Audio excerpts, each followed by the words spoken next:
Alright. Sige, let's begin. So, sino dito familiar na kayo sa binasa natin na passage? Yeah, familiar, di ba? You've heard this story before. Probably in some of you, when you were in kids' church, maybe narinig nyo na to. We are familiar with this parable. And this parable, ang alam nating title ng parable na to is The Prodigal Son. When you say prodigal, ang ibig sabihin po ng prodigal is extravagant. Prodigal means parang sobra-sobra. And the reason why this was entitled The Prodigal Son, because kung titignan natin sa story, yung anak naman talaga ay labis-labis ang paglustay sa kanyang possession. And we're gonna look at that later. But today, I want to propose to us na itong verse, na itong binasa natin, I want to propose a different title. It's not actually the prodigal son, but it's actually the prodigal father. And that's what we're gonna find out today today we're gonna share the Father's Day sermon natin. And we're gonna talk about the Father's love. So yung binasa natin kanina, here's the background of why Jesus shared that story. Because the Pharisees, sino yung mga Pharisees? They are the religious leaders during that time, no? Religious leaders and teachers, bothered sila. Bakit sila bothered? They were bothered because Jesus was associating with sinners. Jesus was eating with sinners. So, and ito, para sa mga Pharisees, hindi dapat ganon because sa Pharisees, they have several ceremonial laws na when you associate yourself with a sinner, you are now considered unclean. So, nagugulat sila na bakit si Jesus is associating with sinners. Jesus was associating with tax collectors. Jesus was associating with, yung mga sa society nila, they considered sinners. Yun po yung background ng nangyari. And that's why, dahil nababahala yung mga tao, sinagot ni Jesus itong mga tao to by using 3 parables. Ano yung unang parable na shinare niya? Parable of the lost sheep. Jesus showed the importance of the lost sheep, that He came for the lost sheep.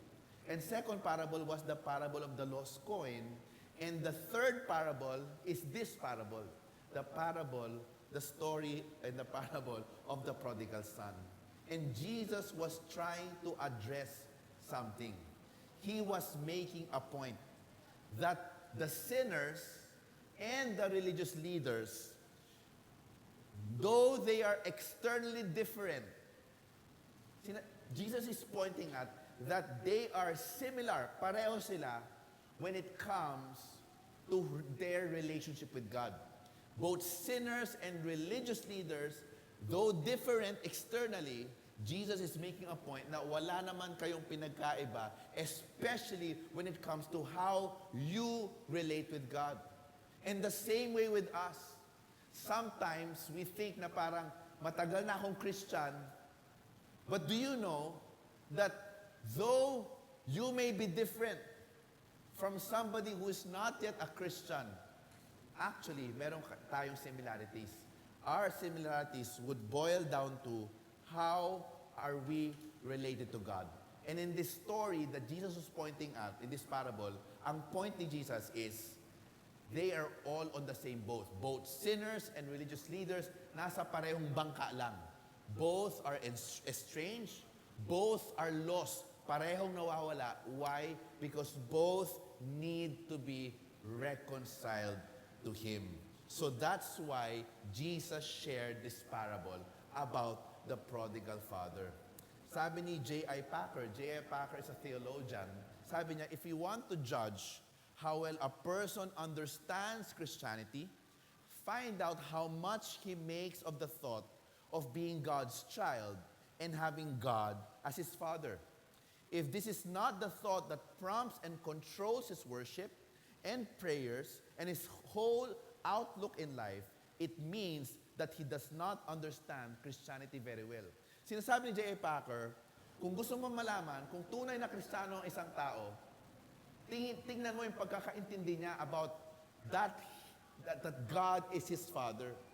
Because if his relationship with God as the Father is not the basis of his prayer, worship, and all of the things we do, in our Christian walk, then we don't understand Christianity very well. Because here's what I want to propose today. God is our Father. And God being our Father should be the motivation, should drive our worship, should be the basis of why we pray. Bakit tayo nagbabasa ng Bible? Bakit tayo nag-church every Sunday? It's not just out of duty, but it's because sometimes we lose sight of God being the Father, and later may kita natin kung paano. For example, sometimes we treat God as our businessman, as parang business partner natin. We do things for God, and we tell God, Lord, I have been doing this for you, now do this for me. Dahil ginagawa ko to for you, dapat gawin mo rin to for me. And the moment God does not do what we want Him to do, magre-reklamo tayo, Lord, nagsiserve naman ako, ba't di mo ginawa?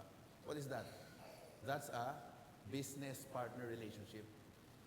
But if you understand that Christianity is all about the basis of my walk with God, is God being my Father and me being a son, it changes the way I relate with Him, and it changes the way I obey Him. It changed the way how I serve God. It changes the way how I read my Bible. It changes the way how I pray. Okay? If God is my Father. So today, I want to let you know, God is our Father. But here's the problem. There's a challenge. Yes, we know intellectually. Intellectually, alam natin, God is our Father. Tama? Bakit? Lumaki tayo, nagpe-pray tayo. Ano yung prayer na memorize natin? Our Father, di ba? Pag Sunday, di ba? Nung nag-mimisa ka, di ba? Kinakanta natin yon.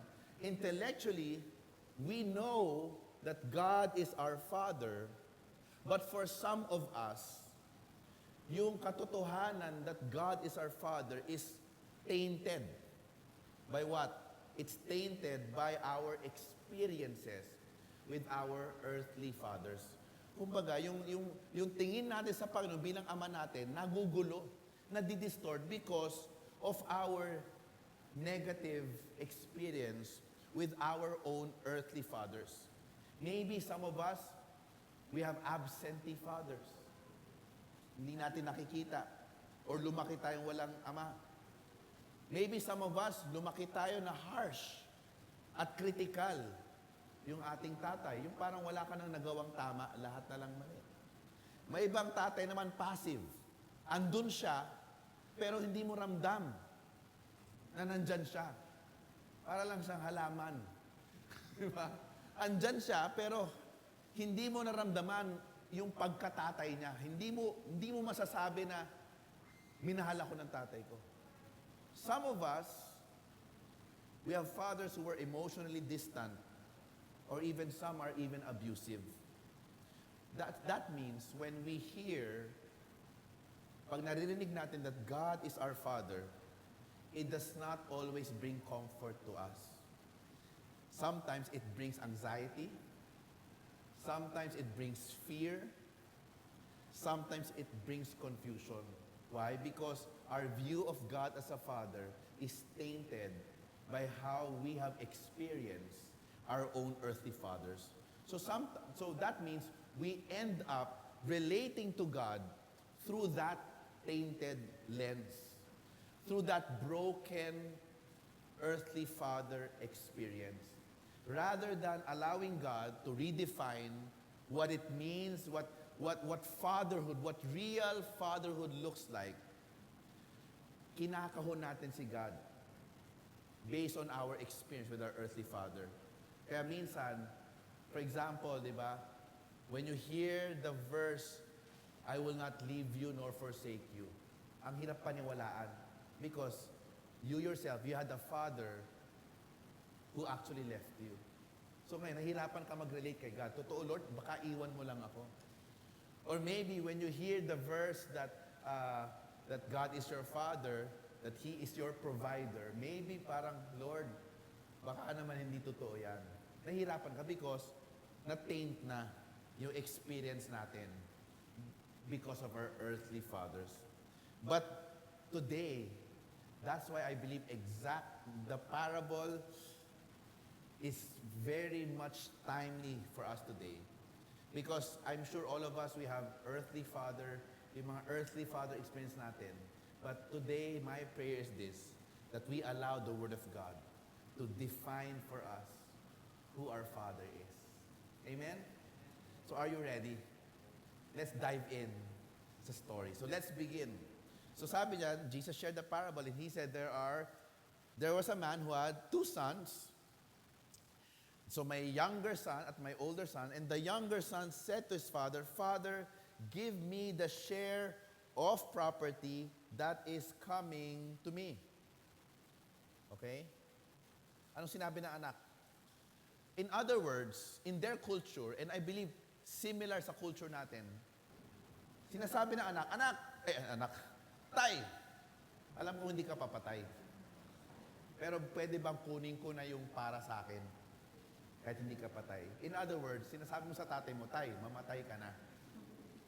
And that was very dishonoring. Tama? Di ba ganun tayo sa Pilipino? Tayo mga Pilipino, alam natin, mapupunta yung mana sa atin, in this case, yung lupa, mapupunta sa yon kapag patay na. Kaya nga sabi dito, di ba? Give me the share part that is coming to me. So sinasabi ng anak, it's like the son was wishing the father dead. So the father, nagtaka rin ako, no? Parang the father gave in to the younger son's request. Now, so he divided his property between them, and not many days later, the younger son gathered all he had and took a journey into a far country, and there, anong ginawa niya? He squandered his property. Paano mo isa-squander yung property? Binitbit niya yung lupa niya? Hindi. Malamang, binenta niya yung lupa niya. Now, let us visualize this. Sabihin natin, itong buong circle na to, ito yung buong area ng land. Okay? Now, in their culture, pag namatay yung tatay, the eldest brother or the firstborn son would get a double portion of everything. Yun yung kultura doon. Why? Because pag namatay yung tatay, ang panganay ang mag-aalaga sa the rest of the clan. No? Kaya yung panganay, siya yung magre-receive ng doble lahat because siya ay may responsibilidad na itaguyod yung iniwan ng ama. Are you with me? So, isabi, for example, ako yung firstborn, tapos namatay yung parents ko. Isabi, kung tatlo yung TV namin, tapos dalawa lang kami magkapatid, tatlo yung TV, ilan ang TV sa akin? Dalawa. Kasi nga, di ba, double portion ako, dalawang TV. So, kung tatlong kotse, dapat dalawang kotse sa akin. So, ito yung nangyari. So, yung tatay, sige, i-divide na natin. So, ibig sabihin, the younger son would get this one. This is 1/3. Tama? Okay? Para sa pastor, kaya nga ako nag-church, ayoko ng math. Pero, binivisualize lang natin. So, ito, ilan to? 2/3. Okay? Ito yung natirang land sa pamilya. Okay? Yan yung natirang land sa family. Now, okay? So, ito, now, gusto kong makita natin kung bakit ang sama ng ginawa ng younger. Kung bakit ang daming implications ng ginawa nitong younger. Ito. During that time, okay, marami nakatira dyan. Itong land na to, itong buong land na to, okay, itong land na to, maraming community nakatira. Ibig sabihin, merong mga, hindi lang immediate family, pero merong mga ibang relatives yan. At yung patriarch, yung tatay, yun po yung mag-aalaga sa the rest of the clan. Tapos hindi lamang yon. May mga community na nakatira dyan. Ibig sabihin, may mga taong nagtatrabaho para sa pamilya nila. Kung nagsasaka sila, that means meron sila mga farm workers na nagtatrabaho doon. Yung ibang farm workers sila nakatira na dito because primarily yung trabaho dyan was agriculture.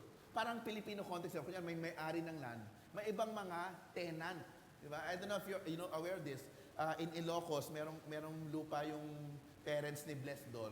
May mga rice fields sila. At hindi sila lahat nagsasaka nun. May iba doon, nakikitira doon, tapos sila yung nagsasaka nun.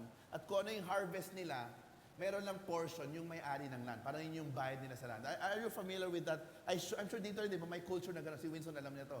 Di ba? Meron silang portion ng harvest. So imagine this with me. the younger son did not just brought shame and dishonored the father, but lahat ito apektado. Paano sila apektado? Una,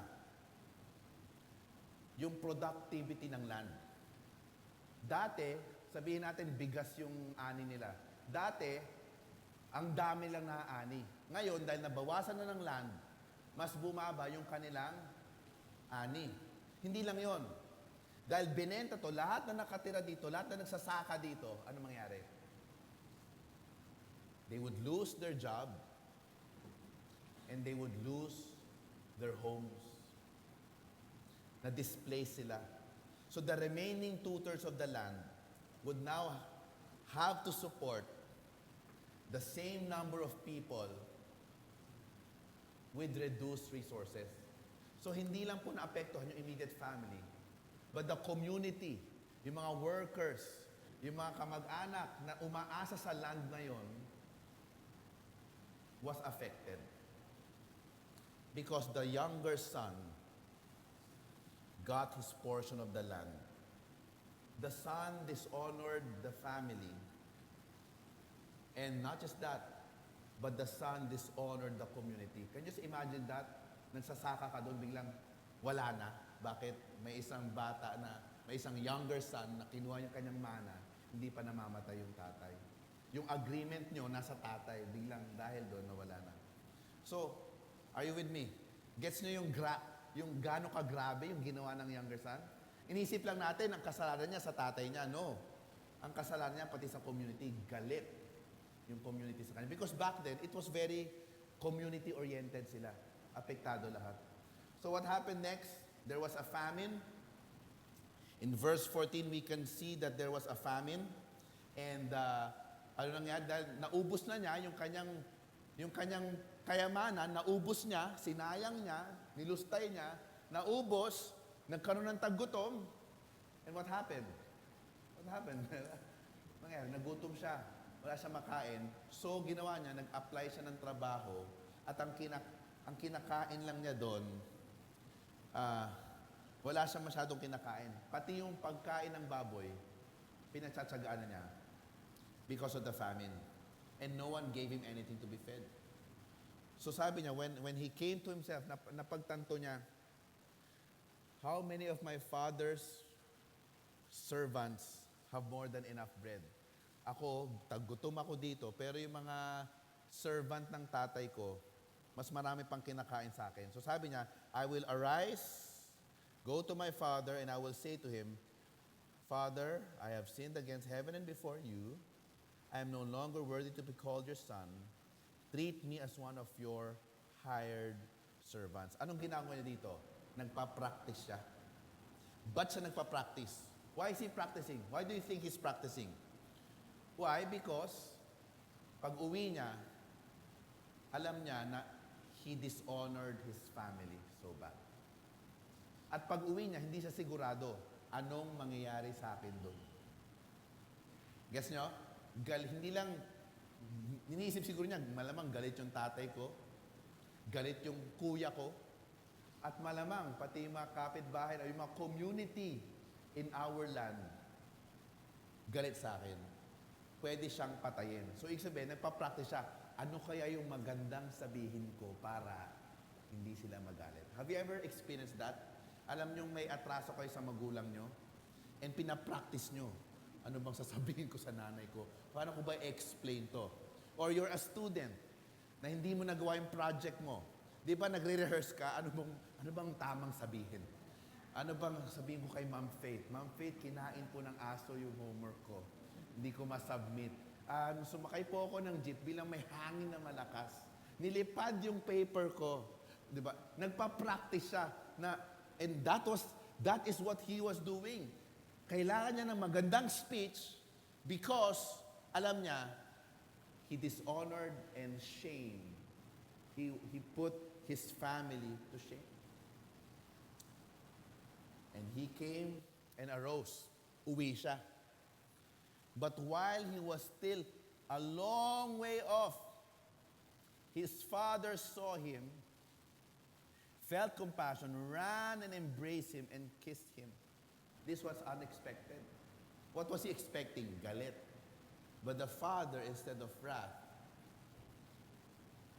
sinalubong siya with compassion. Now, balik tayo sa drawing. Again, ano sabi ko, may mga nakatira dyan. Tama? May mga nakatirang mga ibang community. Mga lahat yan, galit. Galit. So pag bumalik tong anak, yari ito. Bugbog sarado to. Nasaan yung father?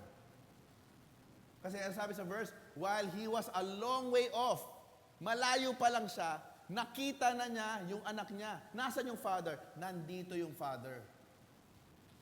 Nasa edge ng property. Why? So that when the son comes home, God, the father can protect him from this crowd. Gets nyo? Para pag umuwi yung anak, kasama niya yung father, the father can protect him from the angry community. Can you just imagine this with me? The parable did not say how many days, how many weeks the son was away. But what we know from Scripture is that while the son was away, the father would wait here, probably every single day. Would go out of his house and go to the edge of the property. Pag bumalik yung anak ko, ayokong masaktan siya. Ayokong bugbugin siya ng komunidad. Can you just imagine the father every day, nako, sana hindi naabutan yung anak ko. Can you just imagine the father setting his alarm clock? Wala pang alarm clock mo, pero iniisip ko lang, nag-a-alarm siya, kailangan by 5 o'clock gising na ako kasi baka pag dumating yung anak ko at wala ako doon, baka ano mangyari sa kanya? The father every day would wait and wait for his son. And finally, that day came. Nag-aabang siya, malayo pa lang. Ibig sabihin, inaabangan talaga niya. He saw his son from afar. And what did the father do? The father ran. And when the father ran, naka-robe yan sila. It's dishonorable to run na itaas mo yung robe mo. For you to be able to, kailangan itaas mo yung robe mo. And it was dishonorable during that time. So the father ran and met his child, not with wrath, but met his lost son with so much compassion. And the son, ayun na, i-deliver na niya yung kanyang pinractice na linya. Sabi, Father, I have sinned. Ito na. Against heaven and before you, I'm no longer worthy to be called your son. Pak. Ano yung linya niya kanina? Just make me, may kulang dito. Just make me one of your hired servant. I'm no longer worthy to be called your son. Just make, anong ginawa ng tatay?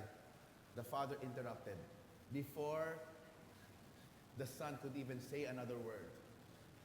Parang kinantate kanina, diba? Before the son even could say another word, the father interrupted and said to Sarah, bring quickly the best robe, put it on him, and put a ring on his hand and shoes on his feet. What does that mean? It means this. My son is home. And this is an invitation. My son, be my son again. Yes, iniwan mo kami. Yes, tumiwalag ka sa amin. Yes, you dishonored us. And sabi to, and put the best, and put a ring on his hand. The ring is a symbol that you're part of the family. The ring usually bears the family seal and the family crest. So when the father put on the ring on his son, the father said, my son, be a son again. Maging anak ka ulit. Before even the son could say another word. Verse 23, and bring the fattened calf and kill it, and let us eat and celebrate. Now, yung isang baka, napakarami nun para sa 3 tao lang. Tama? Napakarami nun for just 3 persons. Para saan yung baka? Para kanino yung baka? for the community. What is the Father doing? The Father is not just reconciling to His Son, but the Father is reconciling the Son to the community. So the Father is saying, don't just be a son. I want you to be part of the community again. So nagpakain yung tatay so that the Son can be restored to the community. Grabe, no? Okay pa ba kayo? Ang bait ng Father, no? Grabe. Now, there was another son in the story. Now, his older son was in the field. Ito yung panganay. Ito yung lagi inuutusan sa bahay. He came and drew near to the house. He heard music and dancing. Galing siya sa field, nagtrabaho. Mabait na anak eh. Nagtrabaho sa field. Kung ano yung natirang field, tinrabaho niya. Pag papalapit siya sa bahay, tit, tit, tit, tit. Anong meron? Bakit may sayawan doon? Bakit may party doon? So tinanong niya yung servant. Sabi niya, servant, what these things meant? Ano nangyari dyan?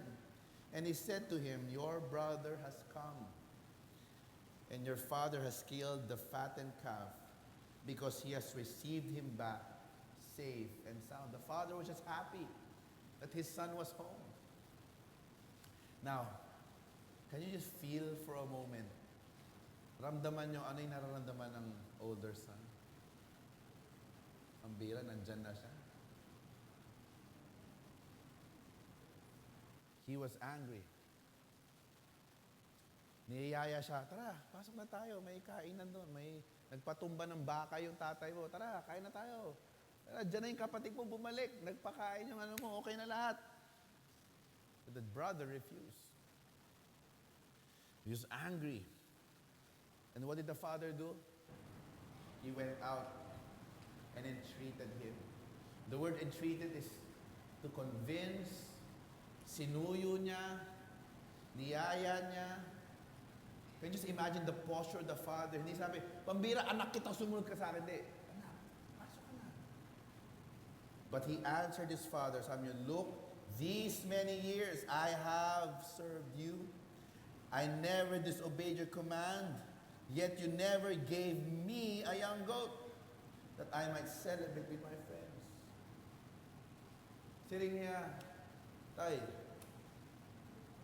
pila nakatuwig na I labored in the fields. Naging buutan ako sa iyo. Pero tay, bisa ko sa lang na kanding. Pare ka naghatag ako. Yet you never gave me. I have served you, yet you never gave me. I have obeyed you, yet you never gave me. Can you see the relationship he had with his father? I did this for you, but you did not do this for me. I did this for you, but you did not do this for me. But when this son of yours, sino ba yung son of yours? Yung kapatid niya, di ba? So yun ito, pag galit kayo, diba? Pag galit kayo, nawawala yung relationship. Di ba? Kahit kapatid mo, hindi mo in-address na kapatid mo. Sinabi mo sa tatay mo, yang anak mo. Dito, mga how many of your parents here, di ba kapag ang tigas ng ulo ng anak nyo, tapos hindi nyo madisiplina, kakausapin mo yung asawa mo, hoy, yung anak mo. Teka lang, anak natin yan. Ba't anak ko lang? Bahala ka na dyan. You might be laughing, but what does that mean? Dahil sa ginawa niyan, I want to cut off my relationship with that. Ganun tayo when we say it, yang anak mo, teka kapatid mo yan. What is the brother? I have nothing to do with that son of yours. As far as I know, that son is dead to me. What did the father say? Itong kapatid mo, sabi niya, itong anak mo, he has devoured your property with prostitutes. Ang lalim ng resentment. Ang lalim ng hugot nitong older brother. Why? Did the Bible say that he spent money on the prostitutes? Walang nakalagay. Probably he did. Pwede. But did the brother know for sure that he did that? I'm not saying that he did not. He could have done that, but was the brother sure? The brother was not sure if the younger brother actually spent money on prostitutes. Pero imagine that, for all those time that the brother was gone, nag-iisip ng kung ano-anong masama yung older brother sa kanyang younger brother. That is what you call resentment. Have you ever resented someone? Na pag naiisip mo yung tao, yung kung ano-anong mga naiisip mo na ginagawa niya, na hindi ka naman sigurado na yun talagang ginagawa niya. But because the resentment was deep, kung ano-anong naiisip mong masama na ginawa ng tao yun, kahit hindi ka sure kung ginawa talaga yun. Grabe, no? Kaya pag binasa mo ng dahan-dahan to, makikita mo kung gaano kalalim yung emotions. So, ako, kambing lang hinihingi ko sa'yo. Pero sa kanya, sinaktan ka, iniwan ka, nagpatumba ka pa ng baka. What did the father do? Let's read. Ano sabi ng father? Verse 31. Sabi sa verse 31, and he said to him, Son, you are always with me, and all that is mine is yours. What did the father say? Anak, kasama naman tayo. At hindi mo ba alam lahat ng meron ako? Hindi lang kambing. Lahat ng alaga nating hayop, lahat ng ani natin, lahat, pati TV natin sa bahay. Andito ka sa bahay, di ba? And everything I have is yours. What is the father saying? Anak, when did you last see yourself as a son? Why are you making yourself a servant? Anak ka. Kung kailangan mo ng kambing, ba't di ka humingi? Why? Probably because the son, the older brother was thinking, I haven't earned yet. Wala pa ako sa level na pwede ako humingi ng kambing. Pero sabi ng tatay, in others, sabi ng tatay, ba't di ka humingi? Alam mo naman, lahat ng meron ako, nasa iyo. Pero tayo ay magsaya, sapagkat itong kapatid mong nawala, bumalik ulit. It is but fitting that we celebrate. Ramdam niyo ba yung older brother? Sino dito kayo yung younger brother? Yung pasaway. Diba? Can you see the difference? Can you see how similar the younger brother is to the older brother? Ano sabi ng older brother? I have worked for you and you never gave me. Si younger brother, let me just be a servant. I'm not a son, let me be a servant. Si older brother, I'm just a servant, I've worked for you, then give me what is due me. Pareho, nawala ng relationship. Parehong nawala yung pagkatatay. Balikan natin tong bilog. Alam niyo ba't galit na galit yung brother? Ito pa, para galitin ko pa yung mga panganay dito. At yung mga middle child na they think it's unfair. Galitin ko pa kayo lalo. So, ano nangyari? Bumalik si younger son. Sabi ni tatay, anak kita ulit. What does it mean? Ito yung natirang lupa, di ba? So, pag namatay yung tatay, hahatiin na naman to.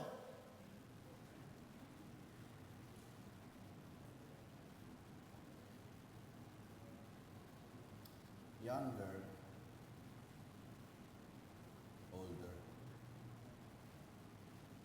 When the younger brother came home, once again, he becomes an heir to the inheritance. Tagapagmana siya ulit sa natitirang lupain ng kanyang tatay.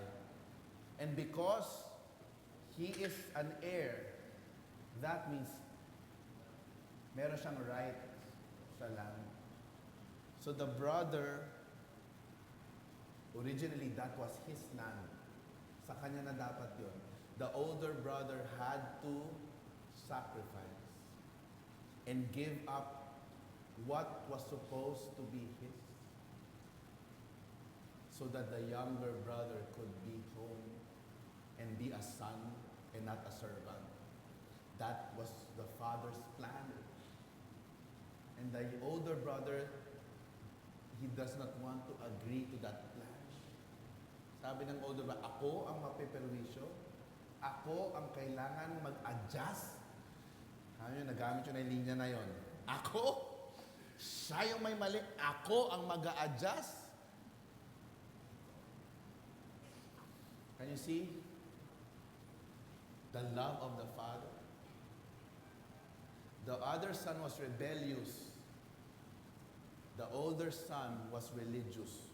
Ginagawa ko to, hindi mo binibigay. Ito naman, bahala ka sa buhay mo tayo, basta bigay mo sa akin, kahit mali. Rebellious, religious. Two sons. They're different, yet they're the same. The younger son is rebellious. The older son is religious. When I say religion, what is religion? Religion is this. Religion, there's nothing wrong with religion, okay? Because if I may define what religion is simply what you do to express your worship. For example, kumakanta tayo kanina. What is that? That is religion because when we sing songs, it's an expression of worship. Tama? Pag nagpe-pray ka, that's religion. Pag nagbabasa ka ng Bible, that's religion because these are the things you do to express worship. And there's nothing wrong with religion. But what's wrong is religion without relationship. Because religion without relationship is dead religion. Ginagawa mo lang to dahil kailangan gawin. Ginagawa mo lang dahil may kailangan kay God. Lord, pagpe-pray ako ng maraming beses kasi may kailangan ako sa'yo. Tapos pag hindi binigay ni God, magtatampo ka kay God. Magre-rebel ka naman ngayon. Gets mo? So the young son, sabi niya, give me. It's my right. So he broke the rules. Diba? Dishonor niya yung tatay niya to get. Si older son naman, you never gave me. Ibig sabihin, lahat pala ng ginagawa niya, feeling niya, dapat niyang i-earn. Si younger son, sabi niya, make me one of your hired men and slave. Sabi niya, wag na lang ako maging anak. Gawin mo na lang ako slave. Si older brother naman, kahit anak siya, nagpapaka-slave ako sa iyo. The younger son wasted his inheritance through wild living. The older son wasted his inheritance by not using it. The younger son brought shame to the father by asking for his inheritance. The older son brought dishonor to the father by refusing to join the celebration. Pareho sila, they're trying to earn the love of God, the love of the Father. Both of them, they're trying to, the way they relate to the Father, they are both slaves when it comes to relating with the Father. How did the Father respond? The father responds to the younger son. He was watching, waiting for the son to come back. He ran towards his son. He threw his arms around him and kissed him. He gave him the robe, ring and sandals, and fattened calf. The father's response to the older son went out to his son, pleaded with his son, assured him of his presence, offered everything he had. What can we see here? That the father's response was the same. It's extravagant and unconditional love for both. We see here two mentalities.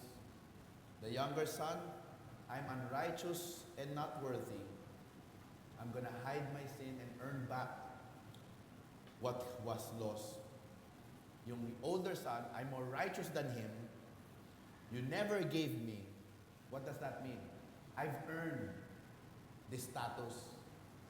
Yung younger son, I messed up. I need to earn that status again. The older son, I've earned the status of being a son. Both of them got it wrong. Because even though the older brother was a son, he never acted like one. Anong response ng father? Extravagant love for both. Both of you are lost. What did the father do? The father always tried to love them and pull them in and restore them to himself. That's the love of the Father. That is his perfect love towards us. Maybe you're rebellious, or maybe you're religious. Maybe you're just here in church at wala lang sa'yo kasi para sa'yo baka duty lang to. Maybe God is calling you back. Have you been acting like a son or a daughter? Or you've been treating God like a business partner? Diba? Some of us here, Pastor, hindi ako nakapagbasa ng Bible, babawi ako. What is that? That's the older brother. And then, that's the younger brother. Di ba sa atin, Lord hindi ako nag-miss sa pagbasa ng Bible for 1 year. Consecutive, parang Duolingo lang. May streak ako. May streak ako, 365 streak. Never miss the Bible. Lord, ibigay mo. But, what if God doesn't give it? Would you trust God as a father that He knows what we need even before we ask Him? Diba? Yung isa, trying to earn. Yung isa, I have earned. What was God's response to both? You're forgetting that you are my sons. Sabi ni Dad, kasama tayo, di ba? Lahat naman ako sa'yo. Ito naman isa, ang response sa rebellion, extravagant lang. Yung isa, assurance, I have loved you. Which are you? Are you the rebellious son, trying to earn his way back to God? Or are you the older son, that you feel you have earned God's love? And you're demanding from Him. This parable ended. Natapos tong parable na to, na hindi natin alam ano nangyari sa magkapatid. Ang tanong, sa susunod na kabanata, nagbati ba ang magkapatid? Naging servant ba ang nakababatang kapatid? Anong naging reaksyon ng nakakadadang kapatid? Pumasok ba siya at nakijoin sa party? The parable ended without us knowing what happened to both. But remember, who was Jesus talking to? Jesus was talking to the Pharisees who were concerned about Jesus eating with sinners. Sino yung older brother? The Pharisees, Israel. Sino yung younger brother na makasalanan? The sinners that Jesus is eating with. Who is the Father? Of course, God the Father, that in His original plan, He wants to reconcile all to Himself. The religious people missed it.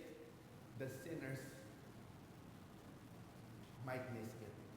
So Jesus shared that parable. But the bigger story is this. Okay?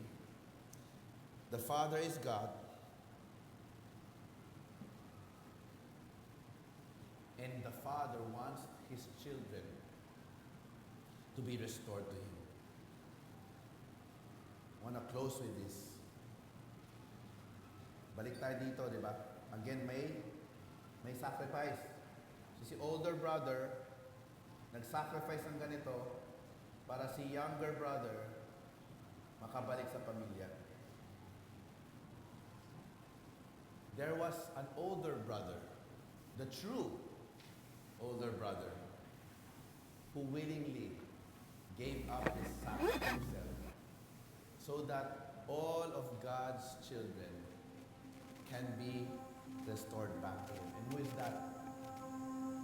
Jesus.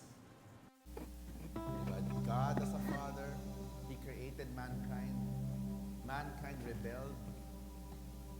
And God's desire is for all his children to be reconciled to him. That was his plan. There was this son, Jesus Christ, who said, Father, not my will, but your will be done. Father, if this is your plan, restore, to reconcile your children to yourself, then let me be the sacrifice, so that both rebellious and religious can be restored to a relationship with you. John chapter 1, verse 13, yet to all who received him, to those who believed in his name, and gave the right to become children of God, children born not of a natural descent, or of human decision, or of husband's will, but born of God. Both sons were offered the same thing, extravagant and unconditional love from the Father. The question is this: whether we have been rebellious or religious, do we truly understand the heart of God as our Father? He's not just King. He's not just Savior. He's not just Lord. He is our Father who perfectly loves His beloved children. So are you the older son, trying to earn that favor? Or are you the younger son who said, I need to receive that love from God?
trust you that you will meet my needs. I can trust you that you know the best for me. Lord, Father, be with me, even through these tough times.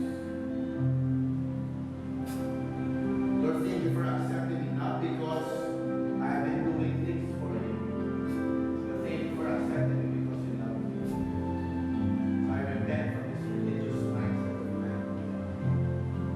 You say we pray, amen. I think it's but fitting for us today. I know we're over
Thank you for your perfect love for us.